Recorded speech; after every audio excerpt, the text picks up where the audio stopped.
Hello hi friends. Varalakshmi వ్రతం రోజు పొద్దున్నే చీకట్లో లేసాను. రంగవల్లులు తీర్చిదిద్దాను. చూడండి, కలర్ఫుల్గా చాలా బాగున్నాయి కదా. కల్లాపి చల్లి బాగా కడిగి అంత రంగవల్లులతో తీర్చిదిద్దాను అన్నమాట.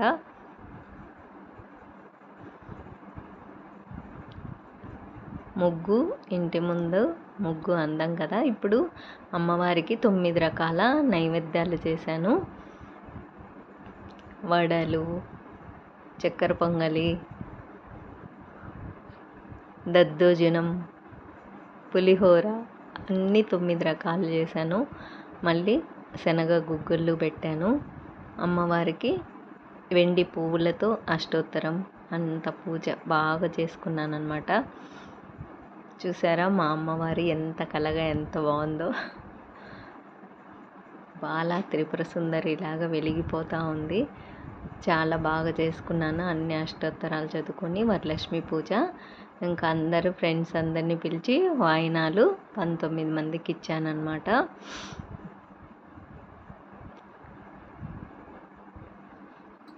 వరలక్ష్మి వ్రతం రోజు మా అమ్మవారి అలంకరణ చాలా అద్భుతంగా, ఎంత అందంగా, నయనానందకరంగా ఉండింది మా ఇంట్లో వరలక్ష్మీదేవి.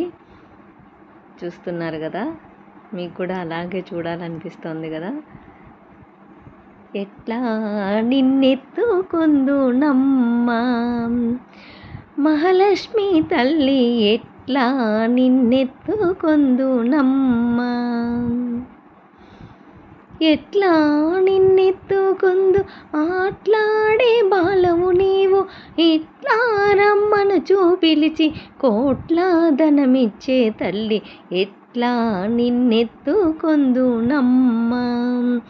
పూల ఫలములు తోరణములతో పాల వెళ్ళి కట్టిన వేదిక పైన కలహంసానల కలతోటి గల్లు గల్లుమని నడయాడే తల్లి, ఎట్లా నిన్నెత్తుకొందునమ్మా. పసిబాలవైతే ఎత్తుకొందు, పసిడి బుగ్గల పాల వెళ్ళి.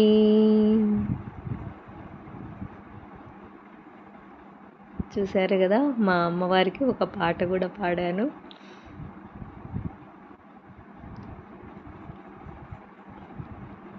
అక్కడ అన్ని గాజులు, అందరికీ ఇచ్చే వాయినాలు, పండ్లు, అక్షింతలు అన్నీ రెడీగా పెట్టాను.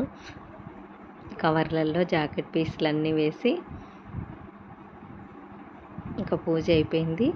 ఇంకా అందరినీ పిలిచి ఇవ్వడమే అన్నమాట.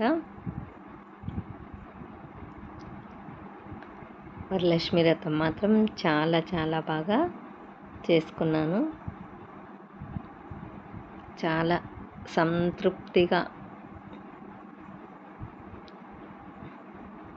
11 కంతా నా పూజ మొత్తం అయిపోయింది.